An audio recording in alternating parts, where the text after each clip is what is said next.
A gente vai continuar falando da pesquisa, da rodada de fevereiro da pesquisa Genial Quest, porque está com a gente para uma entrevista agora o Guilherme Russo, que é diretor de inteligência da Quest, e vai discutir, debater alguns temas da pesquisa com a gente. Boa noite, Guilherme. Obrigada por ter aceitado o nosso convite.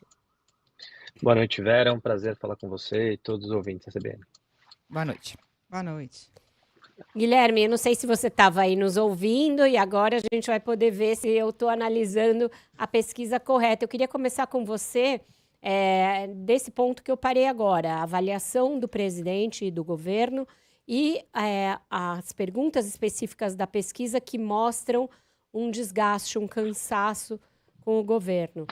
Em poucos meses, pelo que vocês têm de experiência, um governo, né, um candidato incumbente, consegue reverter esses índices? Vera, primeiro a sua leitura estava perfeita no sentido de que existia uma expectativa, né, existe uma expectativa do governo de melhora na avaliação neste ano, muito por conta da isenção do imposto de renda, que começou a valer, né, a partir de 1º de fevereiro. O que a gente está vendo é que ainda não aconteceu uma melhora nos principais números, tanto na aprovação como na avaliação, mas também, né, nessa comparação com governos anteriores do próprio Lula.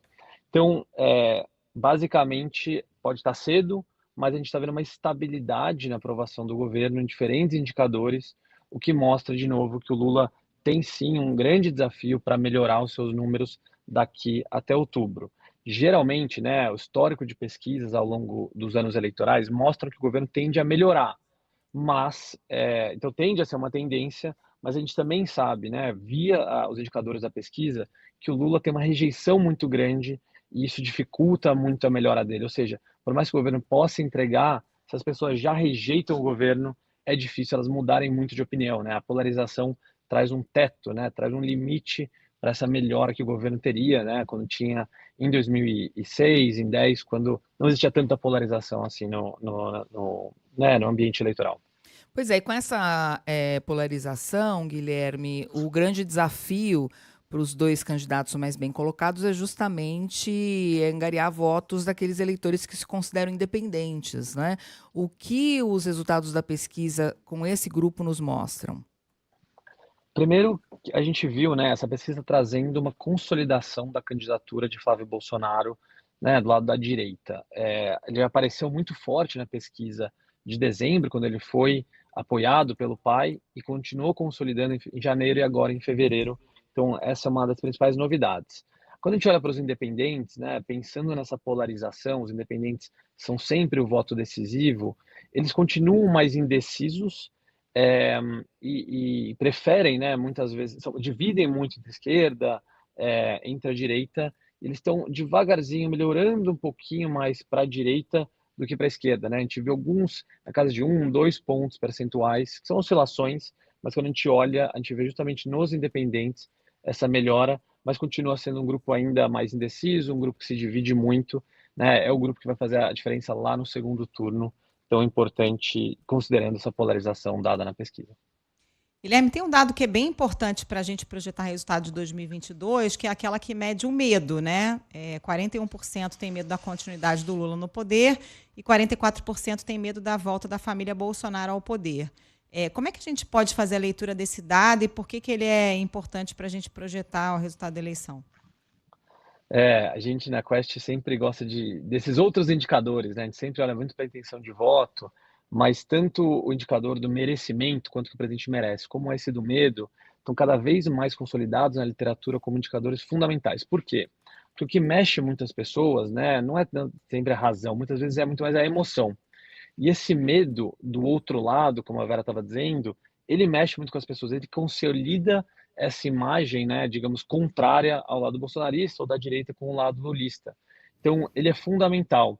E a gente vê uma estabilidade, né, durante agora já anos nesse indicador, sempre, né, com a população um pouquinho mais de medo em relação ao Bolsonaro, a volta da família Bolsonaro, do que a continuação do Lula. Se não me engano, é 44, 41, o que mostra, primeiro, essa estabilidade, mas segundo, essa pequena vantagem, né? Mais gente tem medo da volta da família Bolsonaro do que da continuação do governo Lula. quando a gente vê essas mudanças, digamos assim, se isso mudar, é um grande indicador de que quando chegar a hora do voto, esse medo, né, ele pode fazer uma diferença na hora de votar de novo, especialmente no segundo turno, quando a gente é confrontado com duas opções. Agora, a gente vê que também mudou de dezembro para cá aquela percepção do eleitorado de que Bolsonaro tinha cometido um erro ao designar o filho como candidato no lugar de um nome mais palatável ao centro e tal. É uma mudança de percepção até relativamente rápida, né? De 2 meses, menos de 2 meses. Isso pode ser atribuído ao fato de que ele não se vê uma viabilidade em nenhum dos nomes da terceira via, ou ainda mostra a força do Bolsonaro como um cabo eleitoral? Vera, essa para mim é, né, dentro da pesquisa, é uma das mais importantes novidades. Essa mudança de que o eleitorado está vendo como um acerto, né, cada vez mais gente dizendo que foi um acerto a escolha do Flávio, mostra justamente como a escolha do Bolsonaro para o filho está sendo um resultado positivo. Primeiro, pelo nome Bolsonaro. Segundo, pelas próprias pesquisas. Quando o Flávio Bolsonaro começa a aparecer bem na pesquisa, isso faz com que o eleitor, peraí, talvez realmente foi uma boa escolha, e acho que tem mais um elemento que com o tempo, ele vai ficando mais conhecido e as pessoas vão podendo até mudar um pouco a imagem do Flávio. Esse indicador mostra de novo essa consolidação da candidatura do Flávio como principal escolha, né, indicação do Bolsonaro e força na direita hoje.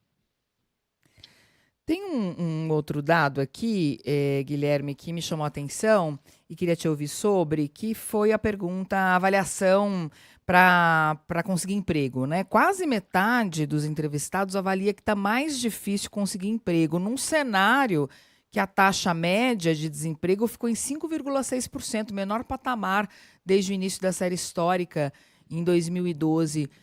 O que você atribui a essa percepção? Essa diferença do indicador, digamos, bruto, né, administrativo, com a percepção, ela é sempre muito importante, porque, sem dúvidas, essa taxa de desemprego está muito baixa no Brasil, mesmo comparando a série histórica, enquanto a percepção é bastante diferente. O que a gente vê quando a gente conversa com as pessoas, tanto nessa pesquisa como em grupos focais? As pessoas, primeiro, elas não se importam tanto com os indicadores, elas se importam muito mais com a percepção, digamos, da família dela, das pessoas próximas. Segundo, é que as pessoas têm uma expectativa sobre empregos hoje cada vez mais, digamos, maior, tanto em termos de rendimentos como de qualidade do trabalho. Então, isso é parte fundamental para entender esse resultado. E aí, quando a gente olha, né, agora, essa desaceleração da economia que está por vir, dado, né, a desaceleração comparada aos últimos anos, muito também por conta da taxa de juros, a gente sente isso muito na pele. As pessoas disseram justamente esse mês como estão vendo menos vagas de emprego abrir comparado no ano anterior. Isso explica um pouquinho dessa percepção mais negativa da população, pelo menos comparado com o indicador, enfim, do IBGE. Todas essas são as notícias do copo meio vazio para o presidente Lula, apesar dele liderar em todos os cenários de primeiro e segundo turno, né? Obrigada pela conversa, pela análise, Guilherme. Foi o Guilherme Russo, diretor de inteligência da Quest. Obrigado pela conversa. Até a próxima. Até. Tchau, tchau. É isso, gente. A pesquisa, portanto, é o assunto político do dia. E na volta do intervalo, a gente vai conversar sobre eleições com a Bruna Barbosa e justamente aí reflexos dessa consolidação da polarização entre Lula e Flávio Bolsonaro.